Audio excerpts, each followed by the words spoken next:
What is up, Pitt fans? Welcome to another edition of the PG Pitt Show brought to you by FanDuel. I'm Stephen Thompson. That's Abby Schnable. I'm coming to you from the Petersen Events Center where Pitt took down Notre Dame 73-68 to earn their third ACC win of the season. The Panthers have now cracked double-digit wins. They are 10-17, 3-11 in the conference, but they take a really important step towards playing in the the ACC tournament. This was a game with pretty big postseason implications in that sense, and like we talked about in our show earlier this week, Abby, there's no downside to this team playing in the ACC tournament, so this was a pretty big win for these Panthers. Absolutely. Any win really at this point is going to, just boost morale for this team, but especially with it being this opponent, being Notre Dame, who was in 15th coming into this and Pitt was in 16th. And essentially it was win or your ACC championship or tournament hopes are pretty much gone at that point. Not necessarily gone, but it's completely out of their hands at that point. And now they're in a position in which they're tied with Notre Dame. They have the tiebreaker against Notre Dame, and it's just going to come down to these last four games. Unfortunately, Pitt is not favored in any of them, and Notre Dame is favored in two of them. But we've seen this season that those odds can go out the window pretty quickly. And Pitt has a little bit of an easier slate than Notre Dame, so it's looking decent for the Panthers, but it's not a done deal yet. Yeah, I think the one thing working against the one biggest thing working against the Panthers is that their first ever. I mean, like since the inception of the ACC. I think I wrote in my story that next week when Pitt plays Cal and Stanford in succession, that'll be the first time they have played consecutive games further west in the Central Time Zone since 2015 when they were in the Maui Invitational. So I think that will hold up. I'll have to double check that, but I think that's really the biggest thing working against the Panthers is that they've got to go on the road for three of their last four. If I'm correct, I think Syracuse and then those two West Coast teams and senior night against Florida State, and even Florida State. Like that's a team that I think many people. I think they were picked dead last in the ACC in the preseason poll, and they have really turned it on. They've been able to. I think they're up to 5 ACC wins now, so won't be easy, but. I do think that there have been, even though they lost 5 in a row, I think there has been some evidence that this Pitt team is getting a little bit better and maybe finally figuring out who they are as a team. They won today in kind of a rock fight that turned around in the second half. Like they didn't go very deep, but the Panthers were able to honestly get stronger in the second half, which I thought was pretty impressive. Like we have seen fatigue and kind of the thin numbers or the few numbers, however you want to describe it, kind of hold this team back a lot. And today, the fact that they played a short bench, I think, you listen to Jeff Capel talk about it. He thought it was actually a strength for them in a way that was one of the reasons that they won this game. They definitely were more connected than I think we've seen them just because they all had to play for each other and play with each other. When you only have 6 guys really going out there, it's going to happen that you have the game plan down. And I thought that really showed. And like you mentioned, it was nice to see them, hang tough and not get fatigued, especially, they went up by 11 and then Notre Dame comes back to take a 1-point lead. And in previous, games, Pitt would have started to crumble and lose that lead. But they built it back up. They lost it again a little bit, not the lead, but like it got closer. But they never stopped, their intensity, whether it was on the defensive end or, clutch shots from Roman Siulepa, Nojus Indrusaitis. Amari Witherspoon was getting in there too. I really liked how balanced the offense was today. And so it was just like, in a game that they needed to win, you really saw the fact that they were ready to step up and show up when they needed to keep their season alive. It feels like they want to be in the ACC tournament. Yeah, and I think the connectedness is a good point that you make because listening to both Jeff Capel, but really Roman Siulepa and Nojus Indrusaitis talk after the game, they were speaking more to the kind of defensive side of the ball, but I think it applied offensively as well. One of the reasons that Jeff Capel said he couldn't or he didn't want to play Makari Moore and Kieran Mullen was, partially that they just weren't ready to execute the game plan. And, you hear Nojus Indrusaitis and Roman Siulepa say after the game, in the past, it's really just come down to execution of the game plan. And we did not execute our defensive game plan in particular as well as we needed to in previous losses.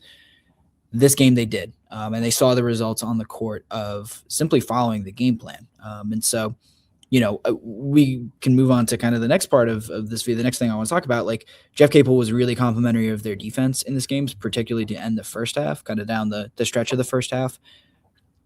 Watching the game, did not think that the defense was particularly stellar, but I think the flip side of it was that Pitt clearly had things in the game plan that they wanted to take away. It was really 3-point shooting from Cole Serta and Braden Shrewsbury. Those two guys combined for 4 for 25. Notre Dame shot 9 for 38 from three as a team. And so it came at the expense, at least in my opinion, of like some backdoor cuts, some scoring in the post, maybe some transition opportunities as well. But Pitt clearly thought that Notre Dame's best chance to win this game was to make a bunch of threes. And so Pitt kind of sold out against that.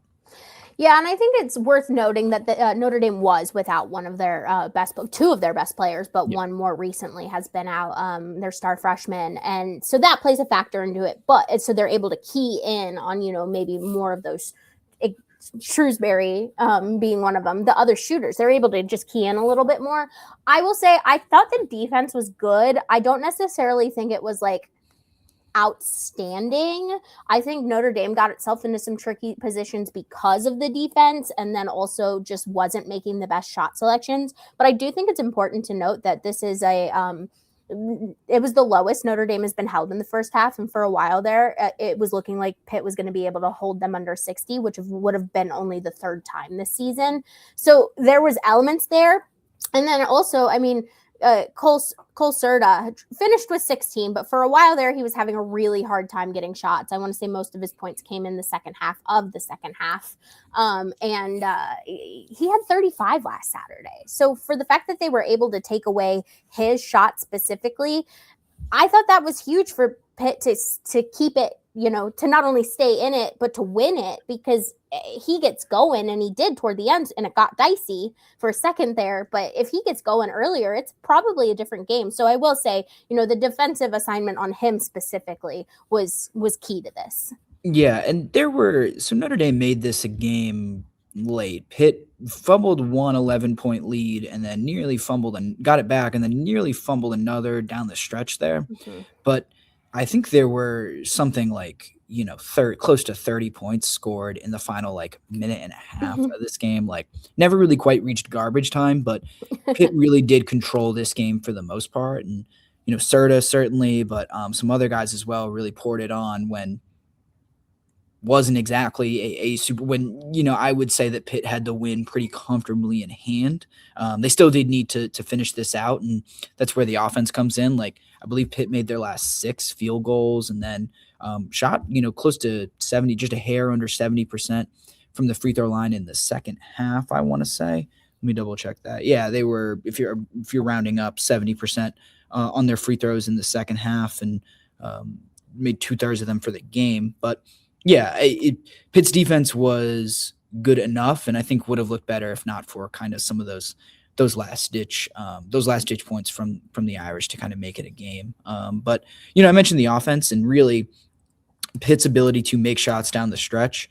They shot 63% in the second half, better than 63% in the second half. But really, I thought Nojus Indrusaitis was the catalyst, and I think Jeff Capel agreed. And I think anyone who was watching, it's been kind of a rough season for Nojus, but I have noticed kind of anecdotally over the past maybe 2.5 weeks, maybe a month or so, that he is usually in the right space. He's in the right spot. He knows what he is supposed to do, and when he cuts down on the turnovers, he is usually making the right decisions. And he has been a much more positive influence on this team over the past month or so, even if the stats don't necessarily back it up. And today the shot was just falling for him, and you can see how good of a player he can be when the shot falls, when he's making good decisions, when he's doing a lot of the little stuff too. He also had 5 rebounds, I believe a steal, and he had 2 assists as well, to only 1 turnover. So I thought a really nice night for him, and he turned it on to score a bunch in the second half and help keep this game out of reach for Notre Dame.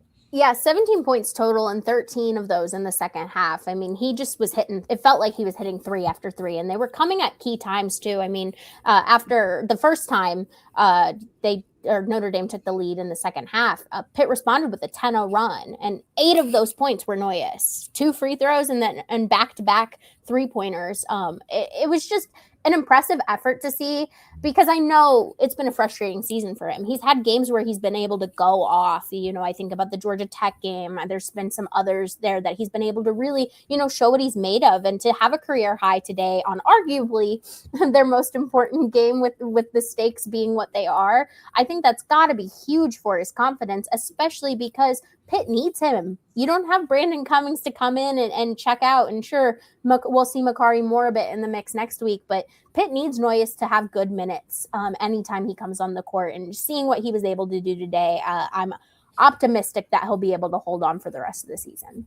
Yeah, he'd been their most effective 3-point shooter, I think, outside of maybe Cam Corrin. But maybe I'm over-indexing. Maybe I'm over-indexing on that North Carolina game. But he had been their most effective 3-point shooter in conference play this year.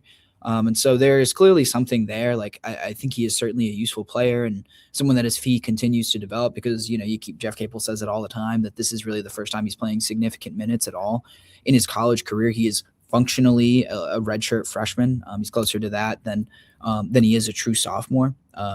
So I think you certainly hope that this can be a place for him to build, but also that even if, he doesn't shoot 4 for 6 from 3, in the next game, that he is able to keep his head up and kind of keep some of that confidence and continue to build on this performance. Because I think he does a lot of other things well. I think he's an improved defender. I don't want to judge him just off, whether or not the shot's going in, even though that's really a critical part of whether or not Pitt is competitive or not, if he is able to make some shots. But I think the key for him is confidence, like you alluded to. Like, as long as he's hanging in the fight, as long as he's keeping the confidence to do the other things that he has done pretty effectively over the past, month-ish or so, then, it's going to be a really nice close to the season for him. And that's going to be really positive for Pitt as well.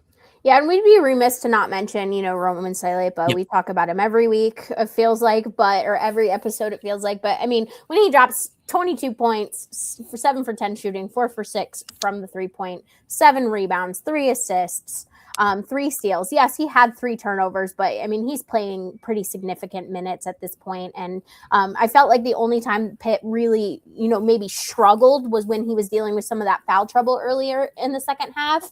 But even then, he comes back out and just repeats what he's doing. It was nice to see him make threes. It was nice to see him make his free throws, because, we've talked about how free throws have been for this team as a whole, and it felt like everyone just was a little bit better. Still not quite where I'm sure Jeff Capel would want them to be, but when Roman Siulepa is out there doing the things that he can do, this Pitt team looks pretty solid. And obviously it helped having Cam Corrin, being consistent with his 13 points and Nojus come in, drop that 17. But as long as Roman's putting up points, Pitt is always going to be in the mix, at least, because he is just such a tough player. I feel like the broadcasters, he's pretty much all they talked about today was Roman Siulepa. Not all, I'm exaggerating, and DeMarco Minor and him being a new dad. So, lots to look at there, and it's good to see him continue to play at the caliber that he's playing, especially with how not great this season's been. Absolutely. Some encouraging things in this win. They snap a 5-game losing streak. They will hit the West Coast next week to play both Cal and Stanford and try to close the regular season strong and secure a spot in the ACC tournament. We'll have you covered from that road trip and then the remainder of the season as well. So make sure you like this video, subscribe to PG Pitt on YouTube, and make sure that you are following all of our written work at post-gazette.com. Thank you all for joining us, and we will see you next time. Thank you for checking out this content from Post-Gazette Sports. If you watch this video on YouTube, please like the video and subscribe to our channel. For all of the sports coverage the Post-Gazette has to offer, visit post-gazette.com.